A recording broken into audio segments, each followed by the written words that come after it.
to another episode of Distillers Corner. Today, we're going to talk about another one of them tools that is a must-have, and I'll tell you, this one is really a must-have. All right, it's a very important tool, and the tool is thermometers. All right. We got all kinds of different thermometers. We use them different ways. And I'm going to show you a little bit of what I do, all right? But first, welcome to Stillworks and Brewing. My name is Randy, and this is a channel that's all about home distillation and brewing. All right, so let's get started. Well, temperature, we use it from the start of the mash throughout the distillation process, and it is a very important thing. Okay, the thermometer, basically it just tells us the temperature of something that we need to know, because there's certain things that are going to happen at certain temperatures.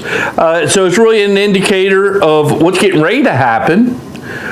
Just like say you got a thermometer in your brew pot and it's getting close to 176 degrees, you're going to feel the column, and you're going to know that soon it's going to start climbing up the column, so something is going to happen. So how important, it's very important to hit certain milestones in temperature of what you're doing, okay? And we'll discuss that in a little bit. One of the good things you do, it really helps you get the best yield out of your grains, okay? So that's a good thing, all right?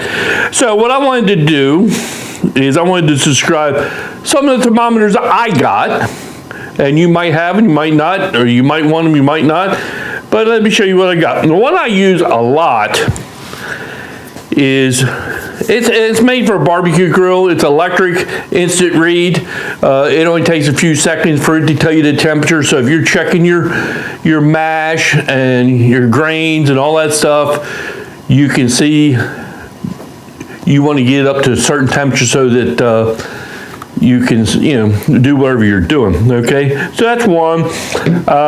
This is old one I had. It goes into the top of the pot. It's just a dial thermometer. Here's an infrared. I like to use it too. You press it, get an instant reading. It's not too good on shiny things. So if you're trying to check the column and it's shiny, it don't work too great on that. But it's got a lot of good uses. Here's one I use a lot. This is just a barbecue, and you just put the temperature probe in, say a mash, and it Bluetooths me so I can go do other things and keep an eye on the mash, make sure the mash temperature is what I want it to do, all right? So that's something nice, and I use that. And this one you can actually put 4 temperature probes into it, and like I'll have one in the center of the mash or one near the outside edge, whatever you want to do. But it works out great. Of course, in the still pot, I got one in the pot itself. So you use it in the beginning just to know when it's coming up to temperature, so you be, moving on to the next process. Next step, all right? This here is the head temperature of the column. That's really important, okay? Now, so that's basically the thermometers I use, and you can use whatever you want, like I said. Okay. One important thing I got is, one other thermometer I got. On your fermentation vessel, I got one of those tape thermometers here. It gives you an idea of what the temperature is in your fermentation. It comes in handy every once in a while. All right, but the big one I got, and this is a heat belt for, your fermenter. You just stretch around. It's cold this time of year. It's hard to maintain temperatures. That works pretty decent. All right, but this is how I do it, and this works fantastic. I have a Inkbird controller here, and it's in my fermentation room. And what I can do is I can plug into it a heating source and a cooling source. And I set the temperature in, and it will maintain that temperature in that room perfectly. And there's other settings you can do, but the short answer is, if I wanted 78 degrees, I plug in 78 degrees and it stays pretty damn close. So, and they're not all that expensive, but they work great. All right. Okay. I'll tell you what though, it's cold like this. It has been cold, low temperatures for the last few weeks, and it's been hard to do any ferments and stuff like that. So it is what it is. It is cold winter time. All right, and now I have some important temps that I use, and most of these temps you might consider at sea level, okay? Because as anybody knows, it's a lot harder to boil water, let's say in Colorado, because they're so high above sea level versus somewhere that is at sea level itself. Okay, so let me go over a couple of these important temps, and you might want to write them down because sometimes in the mix of things, I refer back to them a lot. Then you don't have to look them up. You just got one spot you can find them. All right, let's start off with our mash, okay? So, one of the first things we're going to do, if you, let's say you're making a bourbon mash and you need to cook your corn. Usually you cook your corn somewhere between 190 and 212 degrees, right? I normally take boiling water and just put it in there and let it sit, okay? So, and then it will cool down. So to gelatinize that corn, and what that means is, corn has that real hard shell and it has all that nice starch on the inside. We want to get that starch out. So we need to gelatinize that starch so that we can use it.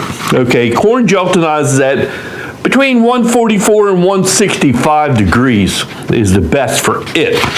And that's making your, like say your bourbon mash or whatever you're making, or any corn product. I will say, if you have flake corn, you don't need to gelatinize it. It's already been done in the process of the way they make flake corn. Okay, all right. So we got all our grains and all that good stuff, but what we need to do is we need to convert those starches that we got in them grains, right, over into fermentable sugars, because of course that's what our yeast needs to eat to produce the alcohol. And the process ain't all that difficult. It is time consuming. Okay, so there is a few different enzymes we do to produce that, okay? Now, part of the grains is in the malting process of grains. You hear of malted barley. What they do for malted barley, they get it wet, warm, keep it warm, and when it starts to sprout, okay, it produces an enzymes to convert the starches that are inside that seed to the enzymes we need to convert them starches into sugar, because the plant can't grow if it don't have sugar. Sugar is the magic thing. All right, so we got some enzymes out there. We got beta enzymes, alpha enzymes are big ones we use. And so the compromise with both those enzymes, well, let me back up. Beta enzyme works best between 131 and 152 degrees Fahrenheit. Alpha works best between 149 and 162. All right, so we just kind of compromise for the both. And if you have your grain sitting at 152, I usually go an hour and a half. It will convert the starches over into sugars, and you have a good yield on that. The one other thing we can use is what they call high temperature enzymes. All right, and the range for high temperature enzymes is 150 to 190 degrees, because if you get enzymes too hot, it will denature them. So that's why you can start off with the high temperature enzymes, and that will thin the mash out, and you'll have a lot easier time working with it. Because if you ever worked with a little bit of corn, it is a pain in the butt. Okay, so that is how you would convert to starches, all right? So then after you made your mash, you converted your starches, all that, it's time to ferment. Daddy's yeast is what I use mostly, and it works the best between 70 degrees and 90 degrees. That's when it works the best to do its job. In my fermentation room, I keep the temperature with the Inkbird. I leave it set at about 76, 78 degrees, and that works very well for me. All right, so that's fermentation. The next thing we're going to talk about is distill. And like I said, we use temperature for everything. All right, so I'm going to just give out a couple things. Like methanol. Methanol, the boiling point of methanol is 148.5 degrees. Okay, and that's one of the reasons why we can get rid of methanol, because we control when it comes up, right? Ethanol, that's the good stuff. Its boiling point is 173.1, all right? And like I said, these might be different in your area, but it gets you close. All right, and the next thing is water. Of course, water boils at 212. And what is the ideal of a still? The long and the short of the still is we want to separate the water from the alcohol. We want to keep the alcohol, we don't want to leave the water behind. But, there's always a but. The but is, when that alcohol molecule is going up the column, it drags along with it some water molecules, which is great, because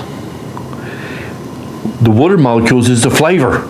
It is the flavor, all right? Have you ever noticed that you work hard for vodka to really separate the alcohol from the water, so you do it really at a high proof to get it off the still, but it's very little flavor, it don't have much taste, and that's the ideal of it. That's what you're supposed to do. Now, even bourbon, you're not supposed to run the still. It should not come off the still at any higher than, I think, 160 proof, right? Why? Because you want the flavor of that corn. So what you're trying to do is try to separate whatever your style is. The next temperature I have is the head temperature. That's very important. You'll see the head temperature climb up, and everybody's still is a little bit different. Mine, it'll climb up to 180, and it will hang out there for a while. And you run your still,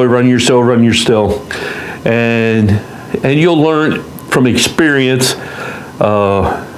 when your still is about done, and then you'll start seeing that head temperature. It will creep up, and I found once you get a little over 200 to 204, you're about done. All right, so that's why you use a head temperature up there. All right. So, like I said, temperature is very important. Learn to use it, and if you want to help you learn all the temperature for new guys, is keep a log, write all that stuff down, and then you can manipulate the systems to your advantage, okay? But like I'll say it again and again and again, temperature is very important. Oh, one thing I didn't show, this is what I call them a candy thermometer. It's a glass thermometer. They're probably one of the most accurate, but they're slow. So I don't use it very often. I just see it there. I said, oh, I forgot to mention that. So, like I said before, temperature is very important, and I wish the temperature outside would climb. It's supposed to next week, so hopefully I ain't quite sure what I'm gonna make next week. I've been working on some ideas I think you guys will like. Okay, so I guess that's enough of me yakking. And I guess the last thing I got to say is, hey, thanks for stopping by, and we'll see you next time here on Stillworks and Brewing. Cheers, everybody.